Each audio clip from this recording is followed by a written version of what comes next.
Dr. Marcus Sullivan freezes in the hospital corridor, his hand gripping the door handle so tightly his knuckles turn white. What he's seeing through the small window is impossible. His daughter Emma, who has been in a coma for 3 months, is moving her fingers. Not just moving them, she's trying to keep rhythm. A woman in janitor's uniform sits beside the bed, singing softly in a language he doesn't recognize. Her voice is hauntingly beautiful, filling the sterile room with something that feels like magic. Emma's eyelids are fluttering, something that hasn't happened since the car accident that put her here. The monitors show increased brain activity. Patterns he hasn't seen in months of watching her lie motionless. Dr. Sullivan's medical training tells him this is scientifically impossible, but his father's heart is screaming with desperate hope. The woman continues singing, unaware she's being watched. She gently strokes Emma's forehead while humming between verses. There's something about the way she touches his daughter, so careful, so loving. Like she actually cares about this little girl she barely knows. Marcus feels tears threatening to spill from his eyes. It's the first sign of life Emma has shown since the accident. The first hint that maybe, just maybe, his little girl might come back to him. The emotion overwhelms him and he accidentally drops his clipboard. The sound echoes through the hallway like a gunshot. The spell breaks instantly. Emma's hand goes. Still, her face returns to that peaceful, empty expression he knows so well. The increased brain activity on the monitors settles back to the flat lines he's become accustomed to. It's like watching someone turn off a light. Who are you? What are you doing with my daughter? His voice comes out harsher than intended, raw with emotion and confusion. The woman stands quickly, smoothing down her uniform with nervous hands. I'm sorry, doctor. I'm Maria Santos.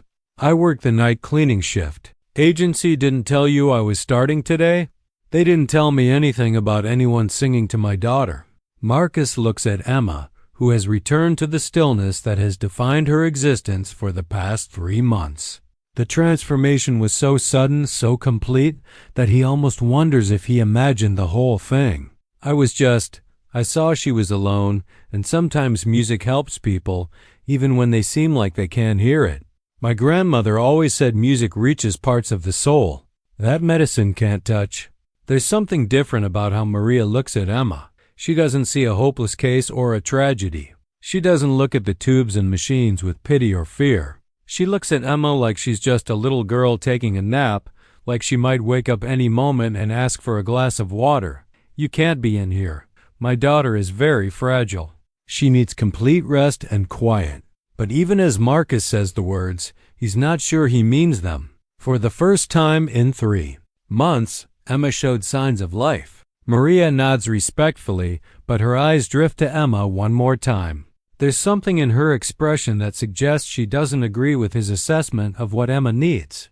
Of course, doctor, I'll be more careful. But Marcus can see that she has no intention of staying away from his daughter. And for the first time in a long time, he's not entirely sure he wants her to. The next night, Marcus finds himself walking past Emma's room more frequently than usual. He tells himself it's just his normal rounds, but deep down he knows he's hoping to catch Maria singing again. His colleagues have noticed his distraction. During surgery, he's been asking the nurses to repeat instructions. In meetings, his mind wanders. All he can think about is those few moments when Emma's fingers moved, when the monitors showed brain activity, when his daughter seemed to be reaching back toward the world of the living. It's nearly midnight when he finally sees Maria again. She's mopping the floor outside Emma's room, working quietly and efficiently. But every few minutes, she glances through the window at his sleeping daughter. There's longing in her face, like she wants to go in but doesn't dare after yesterday's confrontation. Marcus watches from the nurse's station, debating with himself. His medical training says comatose patients don't respond to external stimuli the way Emma seemed to respond to Maria's singing. But his father's desperation is stronger than his scientific skepticism. He approaches slowly, trying to seem casual. How long have you been working here? Just started this week, Dr. Sullivan. I know all the staff usually, but I don't remember seeing you before. I've been working nights at different hospitals for a few years now. St. Mary's, General Hospital, wherever they need extra help. There's something about Maria's voice that's immediately calming. She speaks with a slight accent that he can't quite place, and her English is careful and precise, like someone who learned it as a second language but takes pride in speaking it well. You mentioned your grandmother yesterday. Is she the one who taught you about music helping people? Maria's face brightened slightly. She raised me in Portugal after my parents died. She was a nurse during the war, saw a lot of pain, a lot of people who the doctors said wouldn't make it, but she never gave up on anyone. She would sing to them, old Portuguese lullabies, folk songs, whatever. Felt right for that person. Marcus finds himself genuinely curious. And did it work? Sometimes. She always said that music doesn't heal the body, but it can heal the spirit, and sometimes that's enough to give the body the strength to heal itself. The conversation is interrupted by an alarm from Emma's room. Marcus rushes in, his heart racing. The monitors show Emma's blood pressure spiking, her heart rate irregular. It's the kind of episode that's been happening more frequently lately, signs that her condition might be deteriorating. Maria follows him into the room, forgetting protocol in her concern for the little girl she's only known for 2 days. As Marcus checks Emma's vital signs and adjusts her medications, Maria stands near the foot of the bed, her hands clasped tightly. Without thinking, she starts humming very softly, the same melody she was singing the day before. Something incredible happens. Emma's heart rate begins to stabilize. Her blood pressure slowly returns to normal. The monitors show her brain activity increasing again, not dramatically, but noticeably. Marcus stares at the readings in disbelief. Medically, there's no explanation for this. But the evidence is right in front of him. What song is that? It's called Lagrima, which means tear in Portuguese. It's about missing someone you love, about hope when everything seems lost. My grandmother sang it to me when I had nightmares after my parents died. Marcus looks at his daughter, whose face seems more peaceful than it has in weeks. The monitors have stabilized completely, showing better readings than he's seen in a month. I don't understand how this is possible, but keep singing, please. Maria continues the lullaby, her voice growing more confident. As she sings, she moves closer to Emma's bedside. Marcus watches in amazement as his daughter's fingers begin to twitch again, as if she's trying to tap along to the rhythm. The brain activity monitor shows patterns that indicate dream sleep, rather than the deep unconsciousness she's been in. For 20 minutes, Maria sings different Portuguese songs while Marcus monitors every reading, documenting everything. Emma's responses are subtle but consistent. Her breathing becomes more natural, her muscle tension decreases, her brain shows increased activity in areas associated with memory and emotion. When Maria finally stops singing, Emma doesn't immediately return to her previous state. The improved readings persist for nearly an hour, before gradually returning to baseline. Marcus has never seen anything like it in 15 years of practicing medicine. That night, Marcus goes home to his empty house and sits in Emma's bedroom for the first time since the accident. His wife Claire died 2 years ago from cancer, and Emma was all he had left. When she fell into the coma, it felt like he'd lost his entire family. He'd been going through the motions of living, working 18-hour days to avoid dealing with the grief, telling himself he was being strong and practical, when really he was just running away from the pain. Looking at Emma's stuffed animals, her drawings still taped to the walls, her bookshelf full of stories they used to read together, Marcus realizes he's been so focused on keeping Emma alive that he forgot about helping her live. Maybe Maria's grandmother was right. Maybe healing isn't just about medicine and machines. Maybe sometimes people need something more. The next evening, Marcus finds Maria cleaning near Emma's room again. He approaches her with a proposition that surprises them both. I've been thinking about what happened last night. Would you be willing to sing to Emma regularly, as part of her treatment plan? Maria looks shocked. I'm not a doctor or a therapist. I'm just a janitor. You're someone who got a response from my daughter when 3 months of medical treatment couldn't. That means something. I'll pay you extra for the time, of course." Maria shakes her head quickly. "Don't want money for this, doctor. If it helps that little girl, I'll sing to her every night." But what if the other doctors ask questions? What if it goes against hospital policy? Marcus has already thought about this. "Let me worry about the hospital. You just focus on Emma." That night, Maria sits beside Emma's bed and sings for an hour. Marcus watches from a chair in the corner, taking notes on Emma's responses. The results are consistent with the previous night. Increased brain activity, more. Natural vital signs, small physical responses like finger movements and facial expressions. But something else happens that Marcus doesn't expect. As Maria sings, he finds his own stress levels decreasing. The constant anxiety he's carried for months begins to ease. The tightness in his chest loosens. For the first time in 3 months, he feels something resembling hope. After a week of regular singing sessions, Emma's improvement becomes undeniable. She's moved from deep coma to a lighter state of unconsciousness. Her sleep cycles have normalized. She responds to voices by turning her head slightly, and twice she's made soft sounds that almost resembled words. The nursing staff has noticed the changes, and word is spreading through the hospital about the Comatose girl who's responding to Portuguese lullabies. Marcus documents everything meticulously, knowing he'll need hard data to justify the unconventional treatment. But late at night, when he's alone with his thoughts, he knows the statistics don't capture what's really happening. Emma isn't just medically improving, she's coming back to life. And he's starting to remember what it feels like to be a father instead of just a doctor treating his own daughter. 2 weeks into Maria's nightly visits, Dr. Patricia Hendricks, the chief of staff, requests a meeting with Marcus. She's heard about the unusual treatment method and has questions.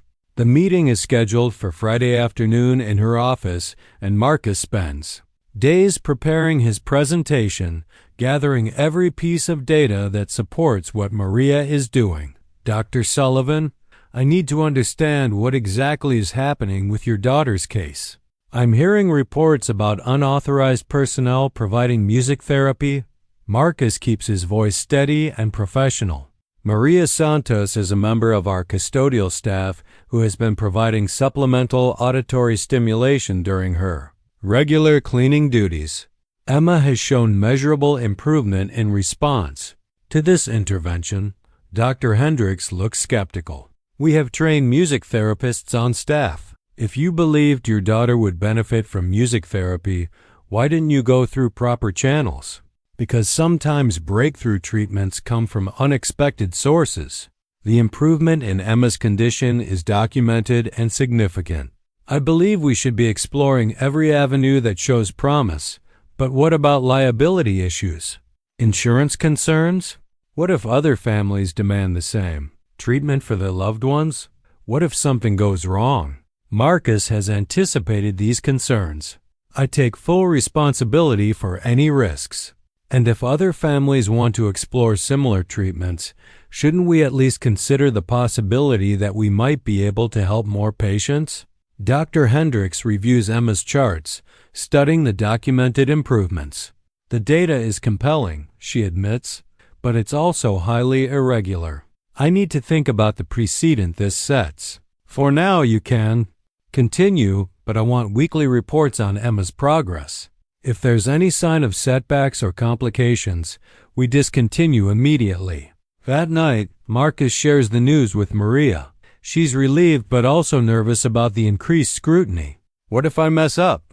What if I do something wrong and they blame me for hurting Emma?" "You're not going to hurt her. You're helping her in ways that medical science can't explain but can't deny. Just keep doing what you're doing." But Marcus can see that the pressure is affecting Maria. Her confidence, which had been growing over the past 2 weeks, seems shaken. The next night, her singing is more tentative and Emma's responses are less pronounced. It's as if Maria's anxiety is somehow transmitting itself to his daughter. The following week brings a new complication. Dr. James Morrison, a neurologist and colleague of Marcus's, requests permission to observe one of Maria's sessions. He's skeptical of the reported improvements and wants to see the treatment firsthand. His presence in the room changes the entire dynamic. Maria seems nervous, her voice less natural than usual.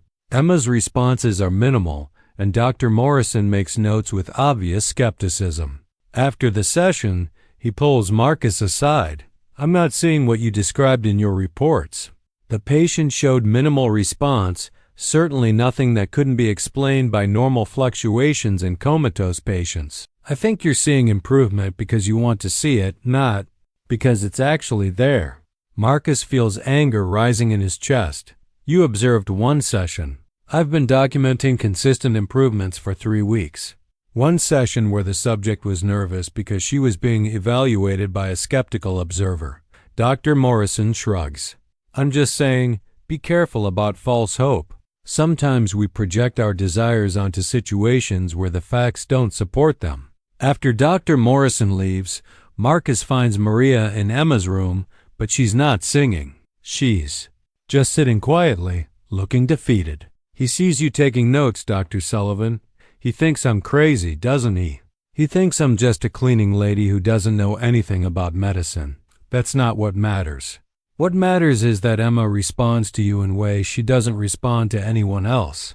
But Maria's confidence has been shaken, and it shows in her subsequent sessions. Her singing becomes mechanical, lacking the emotional connection that seemed to reach Emma so effectively. Emma's improvements plateau, and Marcus worries that the skepticism of his colleagues might be undermining the one treatment that was actually helping his daughter. 3 weeks later, everything changes in a way none of them expected. Marcus arrives at the hospital early one morning to find Emma's room filled with activity. Nurses are checking monitors, adjusting equipment, talking in excited whispers. His heart races, fearing the worst, but then he sees Emma's face and nearly collapses with shock. Her eyes are open, not fully conscious, but open and tracking movement around the room. Dr. Rodriguez, Emma's attending physician, approaches with barely contained excitement. She started showing signs of consciousness around 4 this morning. Eye movement, response to stimuli, even some vocalization attempts. It's remarkable progress. Where's Maria? Is she here yet? She doesn't work days, remember, but this happened during the night shift. Was anyone singing to Emma last night? Dr. Rodriguez looks confused. Not that I'm aware of. Why would someone be singing? Marcus rushes to find Maria's supervisor to get her contact information. He needs her here now. Needs to see how Emma responds to her voice now that she's semi-conscious. But when he calls Maria's number, there's no answer. He tries several times throughout the day with no response. Emma continues to show improvement throughout the day. She makes eye contact with Marcus for brief moments, turns her head when he speaks to her, and even attempts to mouth words, though no sound comes out.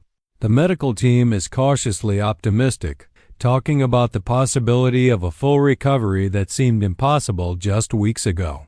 But Marcus can't shake the feeling that Maria should be here to see this, that somehow Emma's awakening is connected to everything Maria has been doing. That evening, he drives to the address listed in Maria's employee file. It's a small apartment building in a part of town he doesn't know well. When he knocks on the door, a young man answers. He has Maria's eyes but looks worried and exhausted. "You looking for my aunt? She's not here. Is she at another job?" The young man hesitates. "She's at St. Joseph's Hospital. She collapsed at work 2 nights ago. They think it might be her heart." Marcus feels like the world has shifted beneath his feet. St. Joseph's is across town, a 40-minute drive. "I'm Dr. Sullivan from Presbyterian. Your aunt has been helping with my daughter's treatment. Can you tell me which room she's in?" "Room 314, but visiting hours are almost over. Are you family?" "I'm her doctor, in a way, and she's been taking care of my family." The drive to St. Joseph's feels endless. Marcus's mind races with questions and guilt. How did he not know Maria was having health problems? How long had she been pushing herself to sing to Emma while dealing with her own medical issues?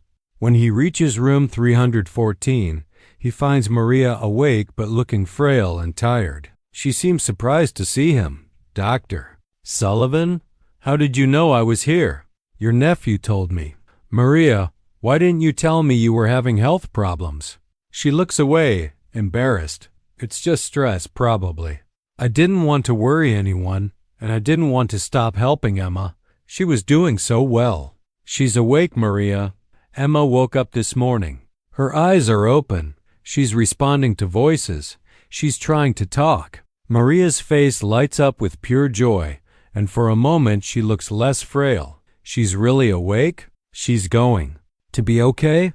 The doctors think she has a good chance of full recovery. And I think it's because of you, because of everything you've been doing for her. Tears start running down Maria's face. I was so worried when I couldn't come to sing to her. I kept thinking about her lying there alone, wondering if she was waiting for the music. Marcus sits down beside her bed. The doctor's here. What are they saying about your condition? It's my heart. I've had problems for years, but it got worse lately. They want to do surgery, but I don't have insurance that covers it, and I can't afford to miss work. How much would the surgery cost? About $30,000. Maybe more if there are complications. Marcus doesn't hesitate. I'll pay for it. All of it. Maria looks shocked. Dr. Sullivan, you can't do that. I'm just someone who cleans your hospital. You're someone who brought my daughter back to life. You're someone who cared about a little girl you barely knew when her own father was too. Buried in grief to see what she needed. Your family, Maria. The next morning, Marcus arranges for Maria to be transferred to Presbyterian Hospital, where his colleague Dr. Chun, one of the best cardiac surgeons in the state, agrees to perform the operation. Before the surgery, Marcus wheels Maria down to Emma's room so they can see each other. The reunion is magical. Emma's eyes focus on Maria immediately, and she tries to smile. Her mouth moves like she's trying to speak, and faint sounds come out that almost resemble words. Maria starts crying and takes Emma's hand. Hello, sweet girl. I'm so happy to see those beautiful eyes open. Emma squeezes Maria's hand weakly but unmistakably. It's the first intentional physical response she's made since waking up. She tries to speak again, and this time they can make out the word sing. Her voice is barely a whisper, hoarse from months of disuse, but the request is clear. Maria looks at Marcus, who nods encouragingly. She begins to sing Lagrima, the same lullaby that first got Emma's attention weeks ago. But now Emma is awake to hear it, to see Maria's face as she sings, to squeeze her hand in rhythm with the music. For the first time since the accident, Marcus sees his daughter truly present in the moment, connected to another person, responding with intention and emotion. When the song ends, Emma whispers something that makes both adults cry. Thank you. Maria's surgery takes 6 hours. Marcus spends the entire time in Emma's room, holding her hand, reading to her, talking to her about anything and everything. Emma's recovery is progressing rapidly now. She can speak in short sentences, though her voice is still weak. She can move her arms and legs, though physical therapy will be needed to regain full strength. Most importantly, her personality is coming back. She smiles, she laughs at Marcus's jokes, she asks questions about what happened to her. But she keeps asking about Maria, wondering when she'll be able to sing again. When Dr. Chen finally emerges from surgery, he has good news. The operation was successful. Maria's heart function should improve significantly, and with proper care, she should live a normal, healthy life. 2 days later, Maria is well enough to visit Emma's room. She's still weak from surgery, but her color is better and she's breathing easier. Emma's face lights up when she sees her. Maria, you came back. I promised I would never leave you, remember? Marcus watches the interaction between his daughter and the woman who saved her life, and he realizes something that surprises him. Somewhere in the past month, they've become a family. Not in any traditional sense, but in the way that matters most. They care about each other, they've been through something traumatic together, and they've all emerged stronger because of it. A week later, Emma is transferred to the rehabilitation wing to begin intensive physical therapy. Her prognosis is excellent, with doctors expecting a full recovery within 6 months. Maria has been discharged and is supposed to be resting at home, but she visits Emma every day, sometimes singing, sometimes just talking, sometimes helping with physical therapy exercises. The hospital has officially hired Maria as a music therapy aide, a position created specifically for her. Dr. Hendricks was initially resistant, but Emma's remarkable recovery has attracted attention from medical journals and other hospitals wanting to understand the treatment protocol. Maria now works with several patients, bringing music and hope to families dealing with trauma and long-term medical challenges. 3 months after Emma first woke up, she's strong enough to come home. Marcus has spent weeks preparing the house, making sure everything is accessible for her wheelchair, stocking her room with new books and art supplies. But the most important preparation was the conversation he had with Maria about their future. "I know this might sound crazy," he told her, "but I want you to be part of Emma's life permanently, not as an employee, but as family. You saved her life, but more than that, you showed me what it means to care for someone without expecting anything in return." Maria was quiet for a long time before responding. "Are you sure, Dr. Sullivan? I'm not educated like you. I don't come from the same world. You come from a world where grandmothers sing lullabies to heal people's spirits. You come from a world where someone risks their own health to help a child they barely know. That's exactly the world I want Emma to grow up in." On Emma's homecoming day, the three of them sit in the living room that Marcus hasn't used in months. Emma is curled up on the couch between Marcus and Maria, looking through photo albums and asking questions about the months she was unconscious. Maria sings softly while Emma shows her drawings she made in art therapy. Marcus watches his daughter laugh at Maria's stories about her grandmother in Portugal, and he realizes that grief doesn't disappear, but it can transform into something else. Love for Claire will always be part of him, but now there's room for new love, different love. The kind of love that builds families out of unexpected connections. 6 months later, Emma returns to school part-time. She still needs physical therapy and has some short-term memory issues, but her doctors are amazed by her progress. At home, she's learned enough Portuguese to sing some of Maria's lullabies, and she's teaching Maria to read English better so they can do homework together. Marcus has cut back his hours at the hospital to spend more time at home. He's also started a research project studying the effects of music therapy on comatose patients, with Maria as his primary collaborator. They've had preliminary success with 3 other patients, and their methods are being studied by researchers at medical schools across the country. But the most important change is smaller and more personal. Every evening, after dinner, the 3 of them sit together in the living room. Sometimes they read, sometimes they watch movies, sometimes they just talk about their days. And almost always, before Emma goes to bed, Maria sings.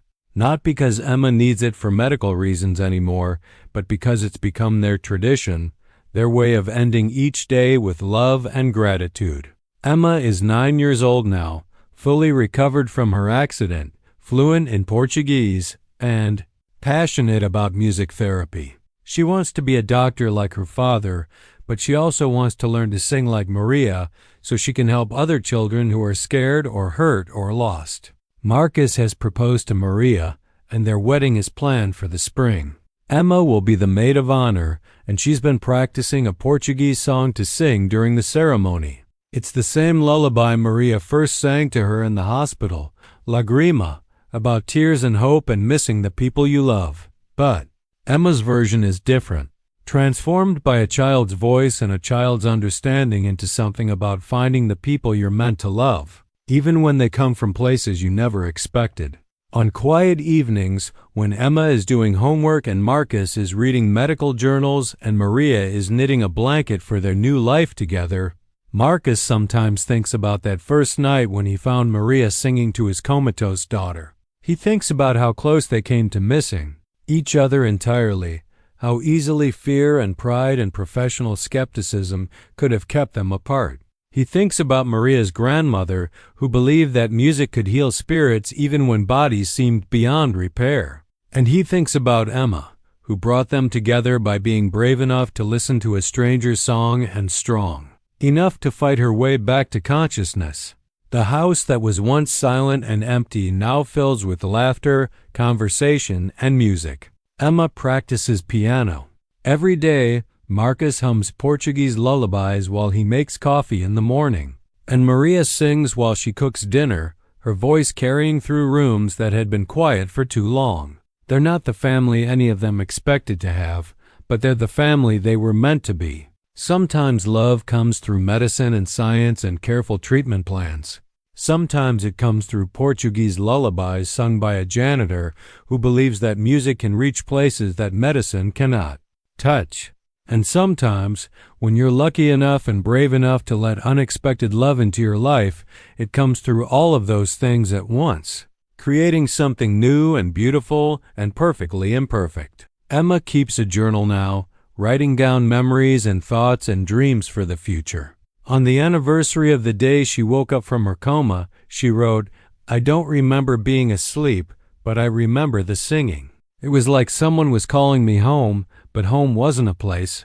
It was the people who loved me." Maria taught me that families aren't just the people you're born with. They're the people who choose to love you and the people you choose to love back. And Daddy taught me that sometimes the most important medicine isn't something you can measure or put in a bottle. It's the decision to never give up on someone, even when giving up would be easier. Marcus read that entry and cried, not from sadness but from overwhelming gratitude for the series of impossible coincidences and small miracles that brought them together. A night shift janitor who happened to sing, a little girl who happened to listen, a father who happened to be brave enough to believe in something his medical training couldn't explain. All the pieces falling into place at exactly the right time, creating a story of healing that goes far beyond what happens in hospitals. Now, when Marcus walks through the hospital corridors, he notices things he used to overlook. The custodial staff who work quietly through the night, keeping everything clean and safe. The way music drifts from patient rooms where families gather around loved ones. The small acts of kindness that happen every day between people who barely know each other but choose to care anyway. He's learned that healing isn't just about medical procedures and treatment protocols. Sometimes it's about a Portuguese lullaby sung by someone who understands that love doesn't require credentials or professional training, just the willingness to show up and the courage to care about someone else's pain as much as your own. Emma is learning the same lesson as she grows up. She volunteers at the hospital now, reading to younger patients and helping Maria with her music therapy sessions. She's seen how a simple song can calm a frightened child, how a gentle touch can make someone feel less alone, how hope can be as powerful as any medication when it's given with genuine love and unwavering faith. Their story continues every day, not with dramatic medical breakthroughs or miraculous recoveries, but with the quiet miracles of ordinary love. Morning coffee shared between a surgeon and a former janitor who became partners in healing.